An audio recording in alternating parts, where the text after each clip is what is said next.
Thank you, ladies and gentlemen of the press, for coming to this press conference. Today I want to deal with a few issues. One, of course, I want to talk a little bit about the budget. I want to speak a little bit about the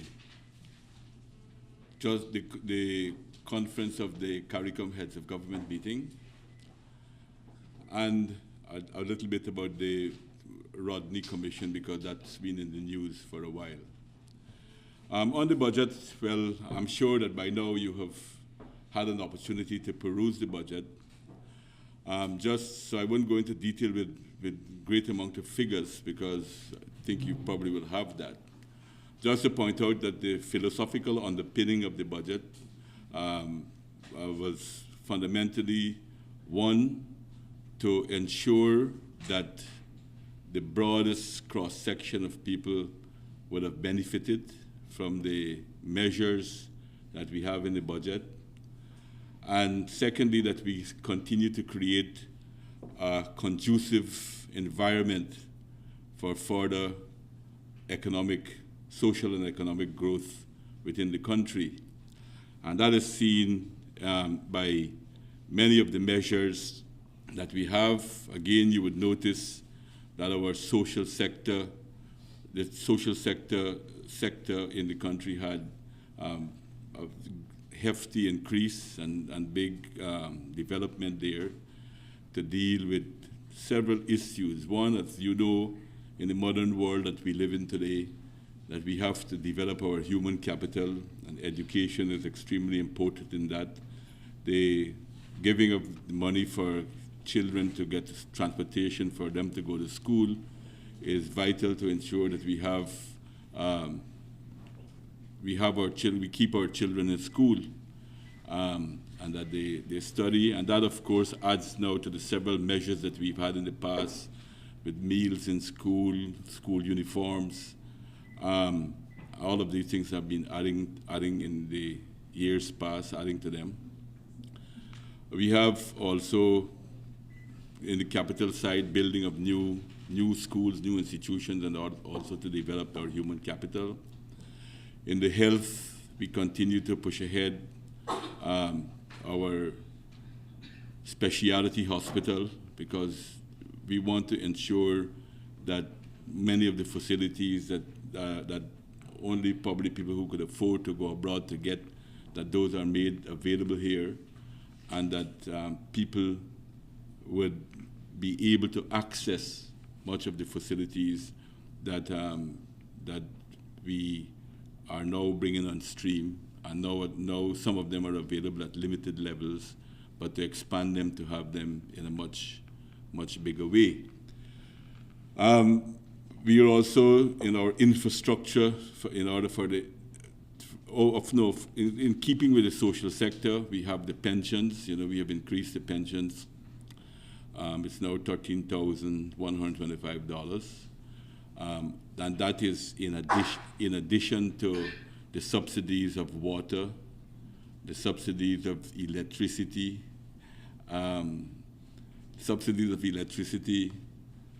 the other subsidy, general subsidies of electricity. I think the pensioners will really get a two-bite on this. They have the general subsidy that they have on the one hand, and then the specific subsidy on electricity that they get.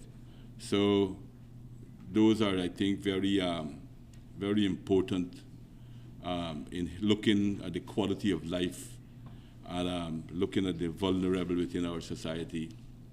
And so that's one aspect. On the question of the creating the conditions for further social and economic development, there is many measures. Our infrastructural work in the terms of roads, sea defenses, in terms of our all the physical infrastructure that we have to put in place, the buildings and so, bridges and so on, our airport, our new airport, all to help to expand, build the new industries, broaden the base for our revenues, helping to try to build a tourism sector. I think that is vital for that. D&I, we are a country that D&I plays an extremely important part in agricultural development, but also in helping to drain housing areas and so on and so forth. And there's a lot of emphasis and a lot of resources being put in that way, so that hopefully we can cope with some of what we've been noticing with the unseasonal rains and so forth that come around, and still at the same time create good conditions for the development of our agricultural sector. We're putting a lot of money in training too, in the different areas, to help people to cope and to be prepared for new jobs. The areas that we have been focusing on for a while is ICT, and that continues to grow, and with more and more emphasis in that area. So we're looking also for new area. In the interior areas, we have had new funds, some of them added to the different demarcation of lands for the Amerindian communities, some funds to really get their projects and so forth going, to increase their capacity and their development. So I think all in all, the budget as a whole has more or less captured our efforts to expand the economy. On sugar, I'm sure that probably would have been a question that would be coming, so maybe I can take a first jump at it. On the question of sugar, that we had, we've put $6 billion into the sugar industry, and that is to help the industry to modernize. A lot of changes has begun to take place in the industry itself. There's need for more and more capitalization of the industry. Some of it has to do with some of the changing weather pattern. I'm told that from 2005 to now, the opportunity days to do the various operations in the industry, which include reaping, planting, land preparation, and so forth, have been considerably reduced over this period of time. So we have to be looking and dealing with those issues to get the industry forward. This crop, it has been doing much better than before, but unfortunately, the price internationally for sugar is a little bit low at this point in time. So generally, we have been focusing on all the major areas that can help. We're looking at rural development, and we will be coming up with new initiatives to increase the productivity in the rural areas, and be looking at urban development, cleaner environment in the cities and so on, and in the countryside, to make our country looks much better. So those are some of the highlights which I'm sure that you have gone through yourselves to see, and I myself think it's an extremely good budget, and it reflects the humanitarian position of the government. It reflects our position of working very hard to ensure that we develop our human resources, while at the same time creating the physical conditions for more rapid economic and social development within the society. So those are some of the points as far as the budget was concerned. As far as the CARICOM heads of government meeting, I think that we had a very good meeting in CARICOM, where we discussed a wide range of issues. You would have seen the press conference that we had and the statements that was made by CARICOM, and where we're trying to continue to push ahead. I must say, though, that the point I just wanted to make to you is that there was a great concern in the CARICOM community on the whole question of the passing of the anti-money laundering bill. But not only because they think that they are aware of the effects that this can have on Guyana, but Guyana is part of CARICOM, and you know the international economy is becoming more and more intertwined and much closer to each other. And Guyana is one of the CARICOM countries that has been doing extremely well, and they're very worried about what this can have, the impact that this can have on the whole region. So they have, I've had individual letters from prime ministers, but at the conference itself, they expressed the hope that we can pass this money laundering bill as a money laundering bill that is CFATF compliant, to pass it in very urgently, to see the urgency of this matter because of the serious implications that it has for our country and for the region as a whole. I want to quickly address the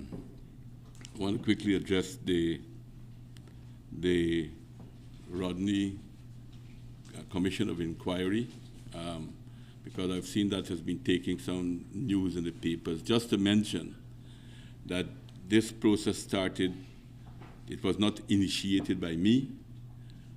This was done on the basis of a request from the family, the Rodney family. Mrs. Patricia Rodney asked me to set up this inquiry.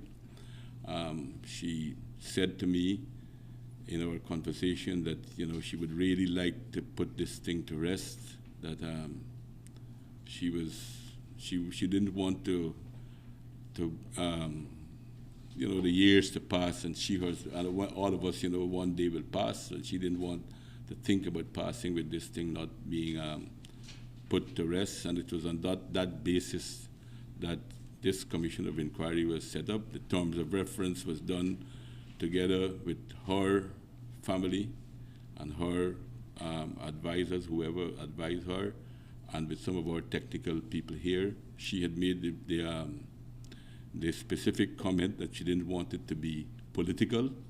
She didn't want necessarily to be political, and so that is how that was set up.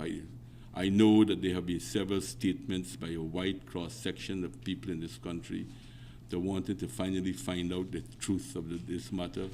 So we have created all the conditions to bring out this information, that no one will be criminally prosecuted on this matter, that we've given all the immunities are in place so that people can come forward and talk and say what they know, and even if they speak about issues that are even of a criminal nature, that they will not be prosecuted on this matter. So it is there is nothing. I know some people are trying to put a spin on it to try to insinuate if there's something sinister about it, but that is precisely how this came about. That is how it was initiated. It was initiated as a request. I know that this has been a blotch in our country's history, so I was glad to be able to help to set up this inquiry so that we can put this behind us. So those are some of the main points I would like to make. And I'll take your questions on this. Yeah. He really is a catcher. Okay. You have the mic. Okay. Sir, you spoke about the budget. There are a number of allocations in the budget that the opposition would have voted on in the past. Could you say, should that happen again this year? Mm-hmm. Is government going to ignore the wishes of the National Assembly and still go ahead and spend the money? And there is a US $4 million for the establishment of a hospitality institute. Tourism has been growing recently, but on what's the justification for building an institute in Guyana? Okay. To answer that, the first question about I would hope that better sense will prevail. No, I think that the measures in the budget will really impact positively on people's lives. I will hope that that we begin looking at the interests of all our people. And so I think that if we start from that standpoint, I find it hard to see how the opposition will vote against these things. It's very difficult for me to see how they will. I think they will probably want. Had I been in their places, I'd probably want to call for more. But the vote against it seems to me to be illogical, and in some ways trying to affect people's lives. I know that they did it in the past. I know that they're capable of doing it again. But as I said, I'm an optimist. I hope that they will vote for this and we can move our country forward. But just in case they don't. If they don't, well, we'll cross our bridges when we come to them. But my own view is that I don't see any rational reason for them to want to. How can you oppose the old age pension? Can you oppose? Would you want to oppose it? Would you want to oppose giving children money to go to school? No, the allocations that were previously voted against. Well, I would hope that better sense will prevail. We know that sickness can affect any one of us. It doesn't matter what political party or what religion we belong to. We are all, and it doesn't matter what position we have. All of us could get sick. So I don't want to see why people want to oppose allocation to health, like the specialty hospital and so forth. It boggles the mind to want to know how that can happen. So that is the one. The second question you raised is, yes, I think it's not only seeing it as a service and something that will it's something that will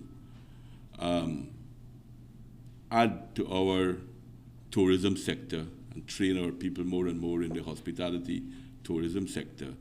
But we also believe that we are confident that it could be also helping revenue, in the sense that we think that we can attract a lot of other people within the region to attend such a school, to have the services of such a school, other institutions and so forth.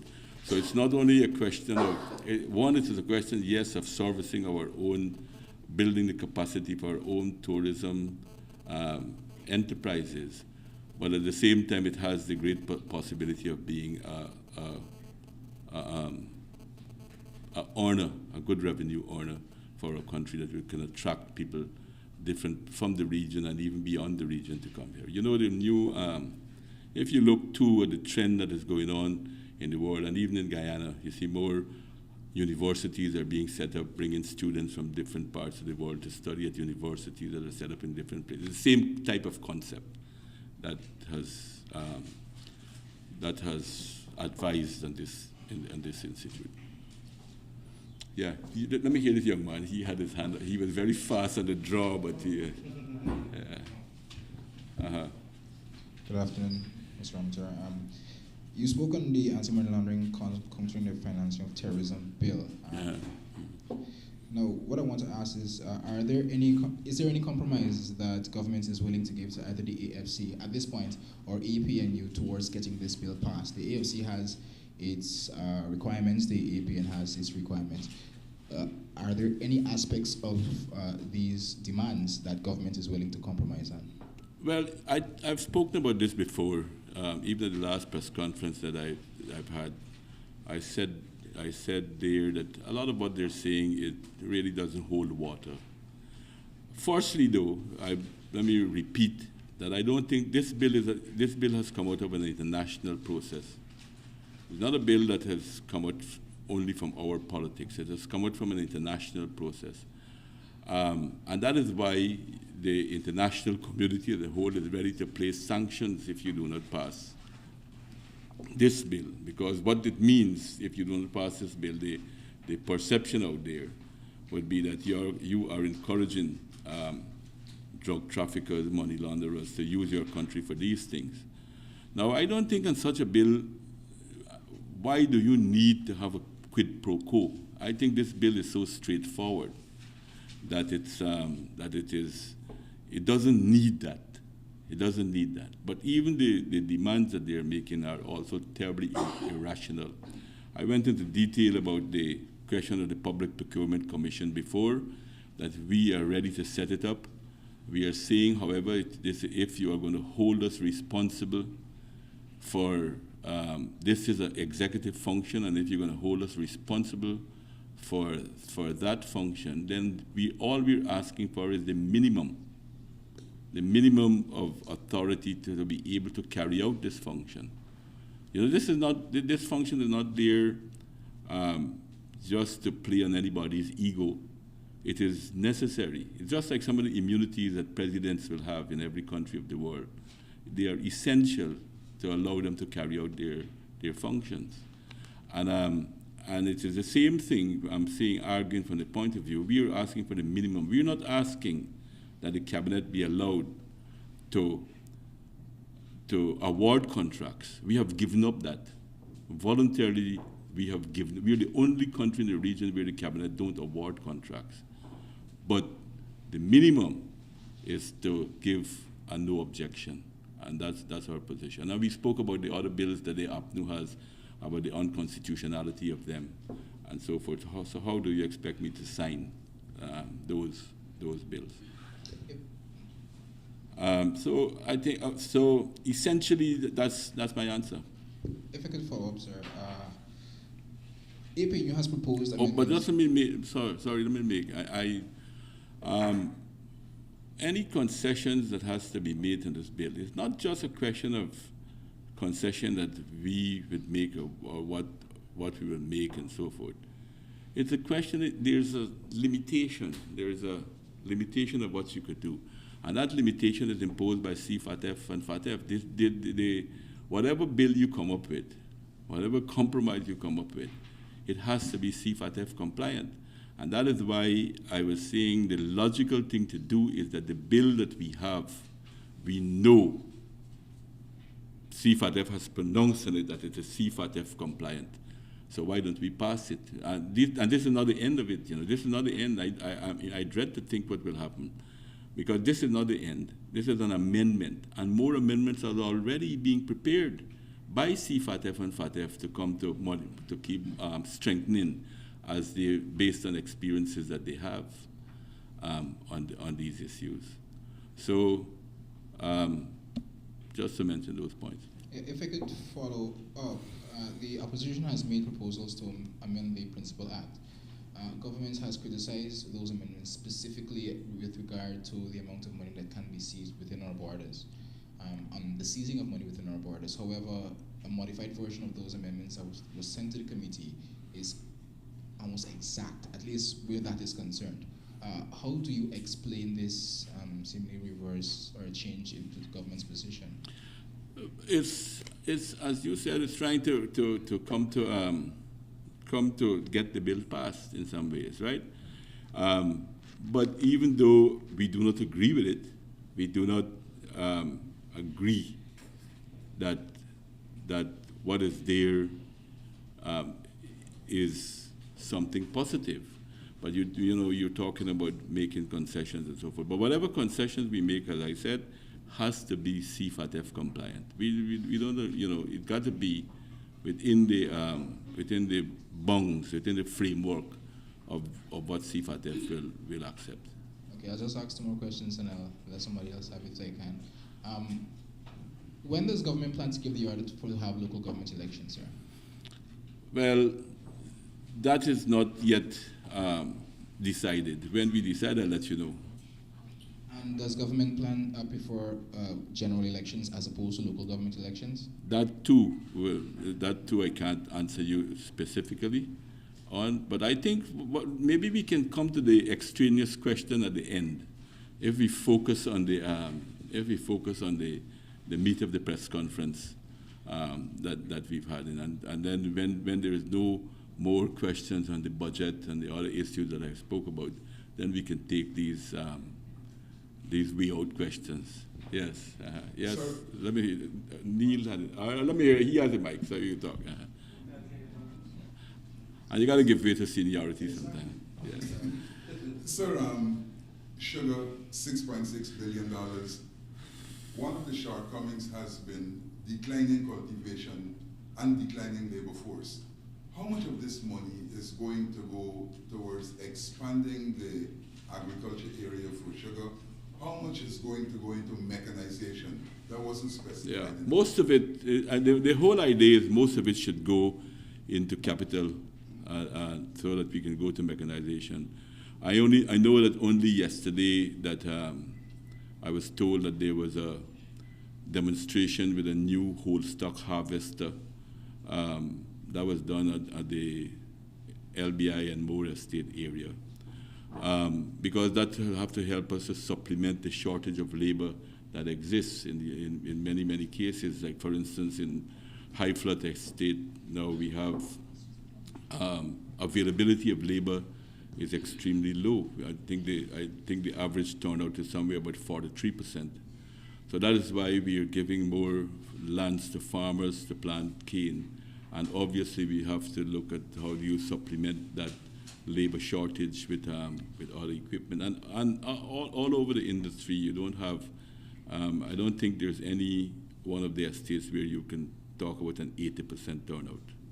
So a lot of this money will have to go to how do you change the layout of the land to make it machinery friendly, and also to use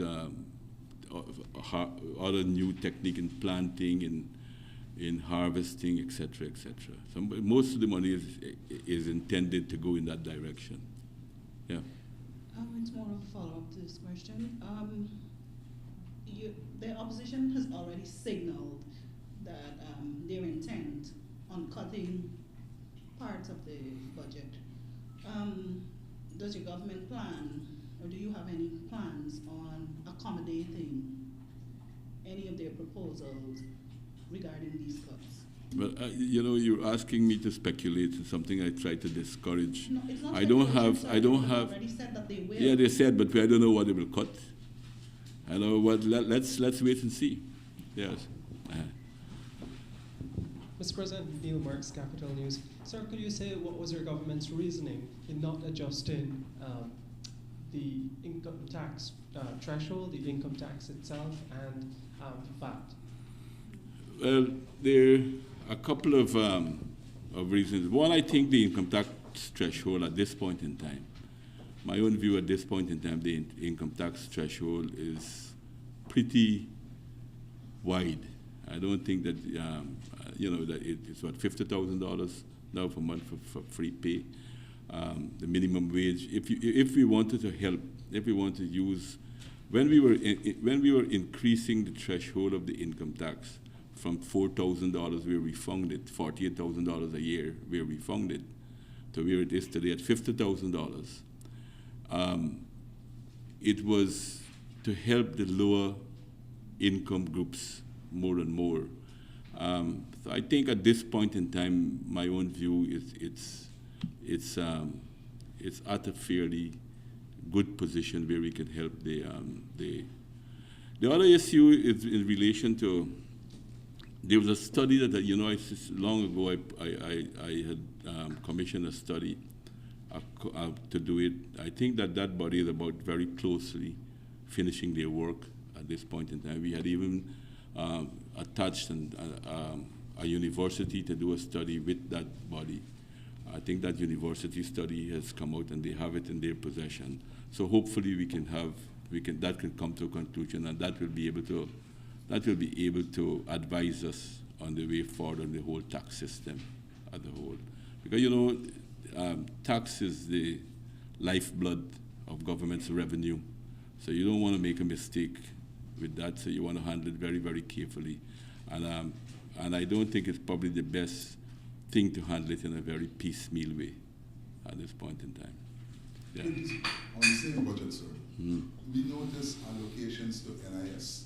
Now, NIS was very autonomous. It was said to be very, very, liquid.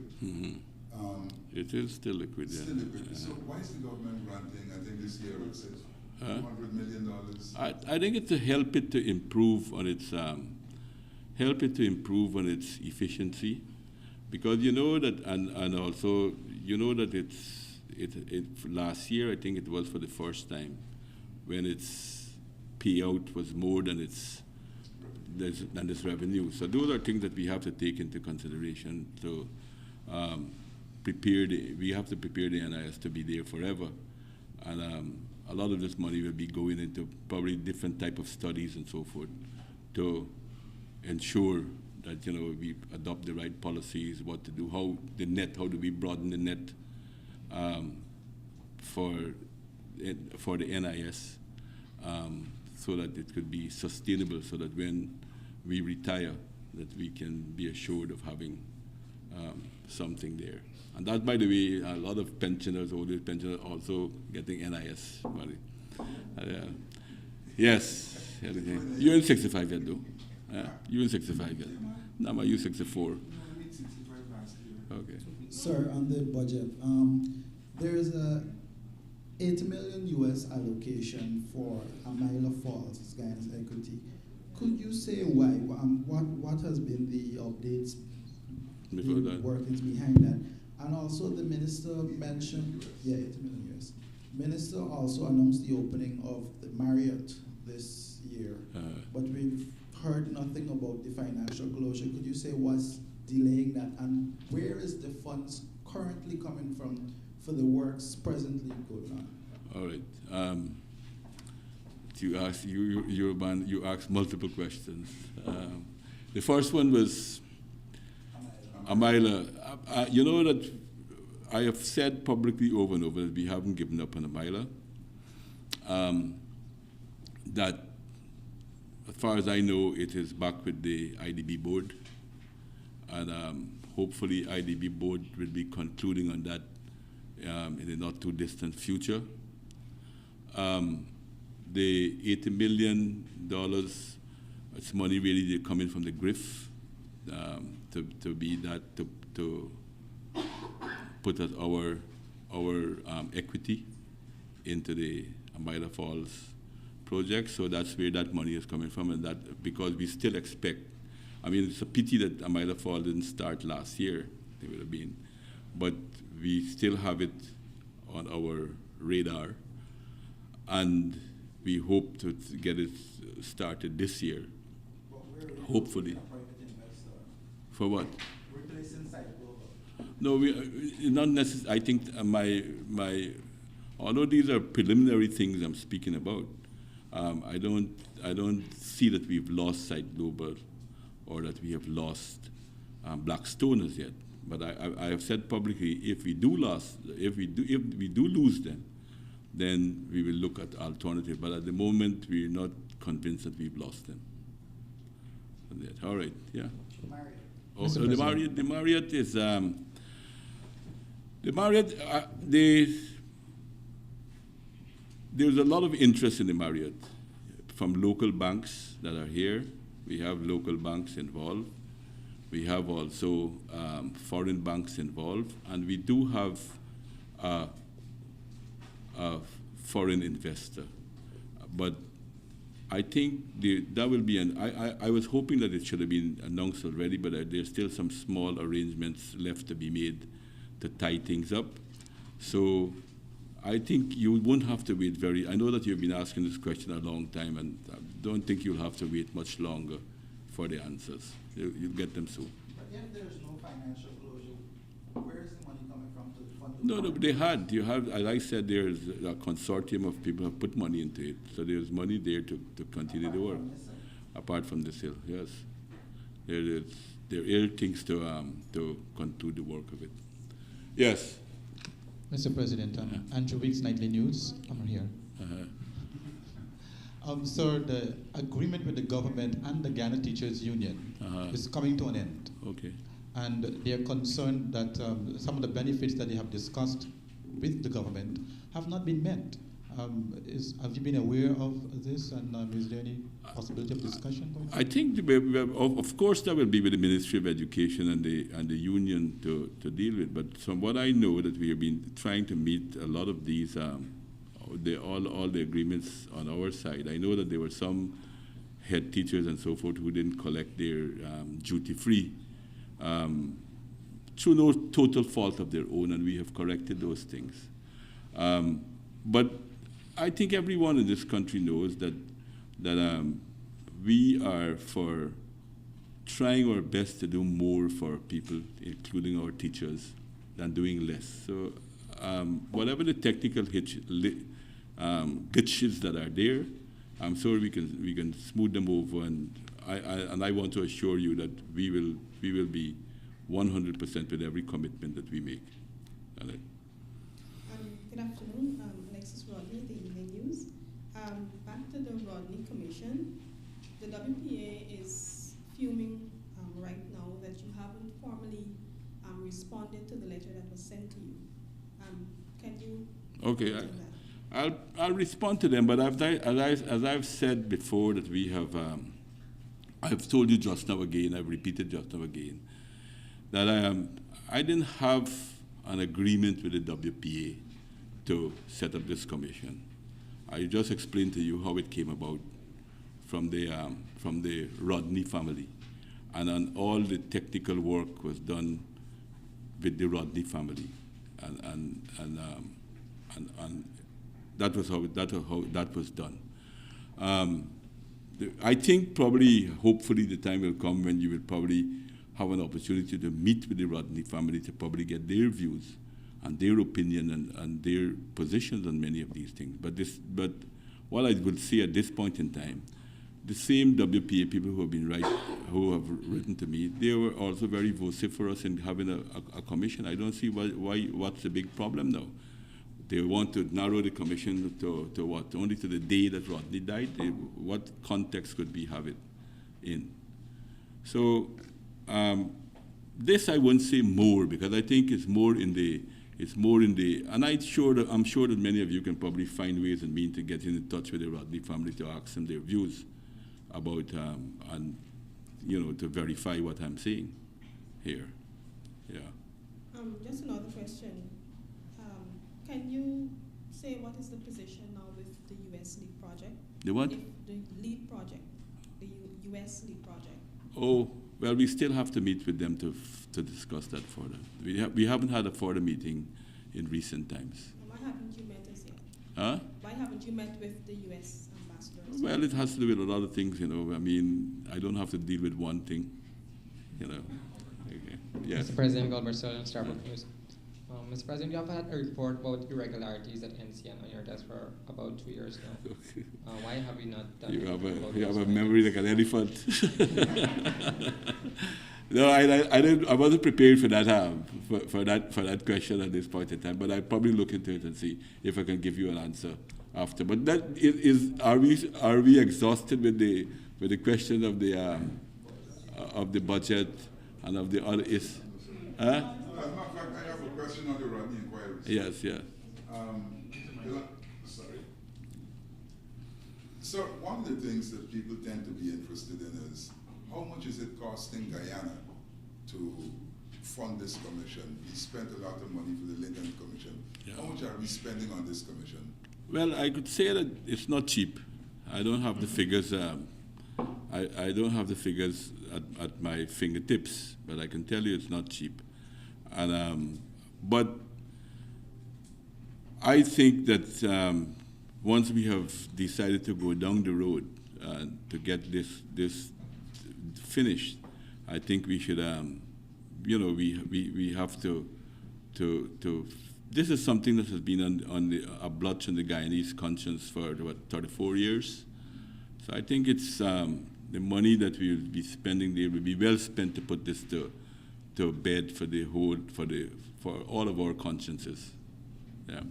And sir, people got away saying, why no?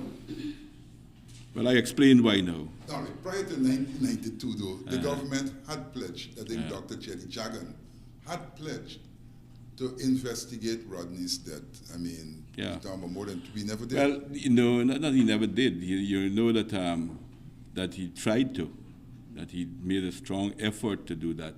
But you remember that came up at that time. Gregory Smith was still alive, and the French, to get him extradited to come to Guyana, because we had capital punishment on our law books, the French refused to extradite him, even though we had given the assurance that he would not face capital punishment, that he would not extradited. So that is why that commission didn't come up. And then later on, there was another commission that was supposed to have been set up, and at the request of the WPA, that was not proceeded with. Sir, could you say why the budget was silent on any increases for public servants? But you want to give salaries? other people a chance. You've been asking all of it. Anybody else want to have? Yes. Yeah. Because the ordinary man looking forward to something. Yeah. And you said that the budget is geared.